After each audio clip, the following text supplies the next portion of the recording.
Bonsoir à tous. Une vive agitation est à prévoir au cours de ces prochaines heures. Tout d'abord, on va regarder l'animation satellitaire du jour. On a vu une perturbation donc traverser toute la région, un front qui, d'est en ouest, a laissé derrière lui jusqu'à 10 mm, voire 15 mm très localement. Ici, nous sommes à Arzon, c'était en début d'après-midi, avec ce ciel bouché, ces pluies, ces fortes rafales, 80 à 90 km/h. Tandis que du côté de Brest, eh bien, après le passage de la perturbation matinale, eh bien, le ciel est redevenu un petit peu plus bleu, provisoirement, car c'est vrai que dès ce soir, ça se gâte à nouveau sur toute la Bretagne, avec un très net renforcement du vent pour ce soir, mais aussi surtout pour cette nuit et vendredi matin. Des rafales jusqu'à 120 km/h, voire localement 130 près du littoral, 80, 90, voire 100 km/h dans l'intérieur des terres. Voilà pourquoi Météo Bretagne a placé une multitude de zones ici en risque d'intempéries. On notera donc le risque de grosses vagues sur le littoral, avec des creux qui pourraient d'ailleurs atteindre les 7-8 mètres en mer d'Iroise, des vagues conjuguées à des coefficients de marée qui sont importants, qui dépassent les 85. Et puis côté vent,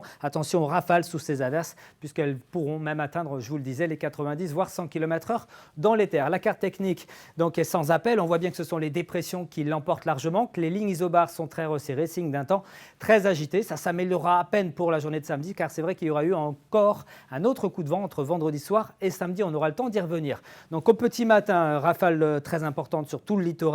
Ça soufflera également assez fort dans l'intérieur des terres. Notez quand même de belles éclaircies dans l'intérieur et puis un risque d'averse côtière. Dans l'après-midi, le vent faiblit un petit peu, mais il reste turbulent, 80 km/h environ sur nos côtes, jusqu'à 90 km/h pour l'île de Sein par exemple. Et puis côté ciel, ça s'ennuagera à nouveau par l'ouest avec donc ce renforcement du vent, l'arrivée de ces pluies qui marqueront donc une nuit de vendredi à samedi à nouveau particulièrement agitée. Du côté de la masse d'air, c'est la fraîcheur qui va l'emporter au cours de ces prochaines heures. Alors pour ce qui est des températures sous les nuages, on ne s'en apercevra pas vraiment. 7 à 8 degrés en général au petit matin, jusqu'à 10 sur la pointe bretonne. Et puis dans l'après-midi, des valeurs un petit peu au-dessus des normales de saison provisoirement, en tout cas avec 9 degrés du côté de Vitré. Vous aurez jusqu'à 13 degrés près de la façade atlantique. Et puis pour la suite, eh bien, on regarde ce week-end comment ça va se passer avec des éclaircies, des passages nuageux et des averses. On notera quand même un petit peu plus d'averses près du littoral avec des températures qui commenceront un petit peu à baisser, notamment à partir de dimanche. Excellente soirée, soyez prudents et à demain.